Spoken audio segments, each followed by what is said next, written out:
Rivoyatda aytilishicha, bir otaxon yashagan ekan. Uning Qosimjon degan yakkay yolg'iz o'g'li bo'lgan ekan. Yigit vaqt o'tib uylanibdi, lekin xonadondan xotirjamlik yo'qolibdi. Bunga sabab xotinining qaynotasini xushlamasligi bo'ldi. Tortishuvlar ba'zida katta janjalga aylanib ketardi.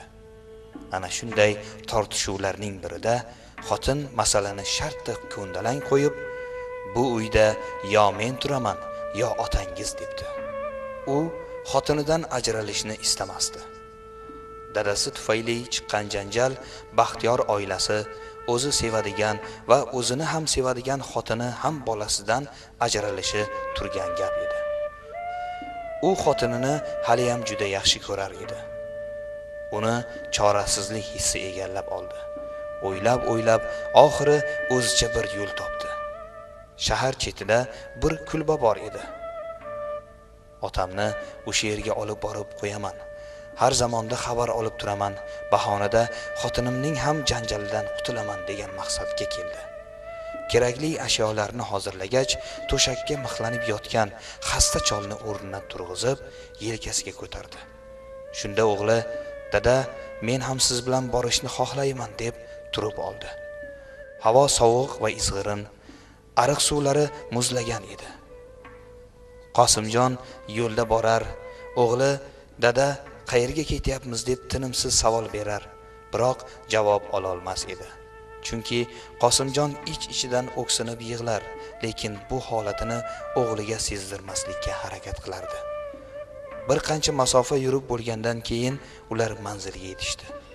Qosimjon otasini ichkariga olib kirib, ohistagina yerga qo'ydi va "Otajon, ertaga men sizdan xabar olaman" deb ortiga qaytdi.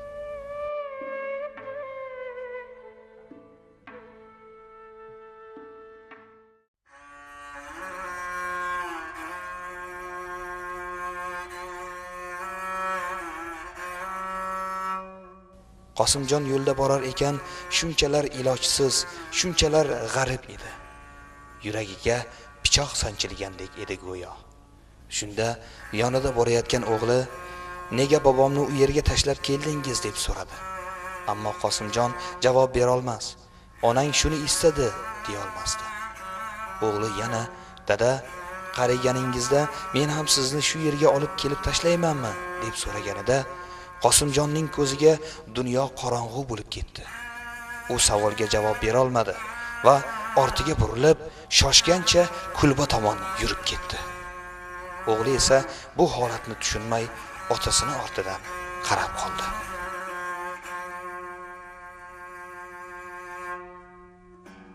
Qosimjon kulbaga yetgach, ichkariga kirib, o'zini otasini bag'riga otdi va tinmay, "Meni kechiring dadajon, meni kechiring, men ahmoq bolangizni kechiring" deb takrorlar edi.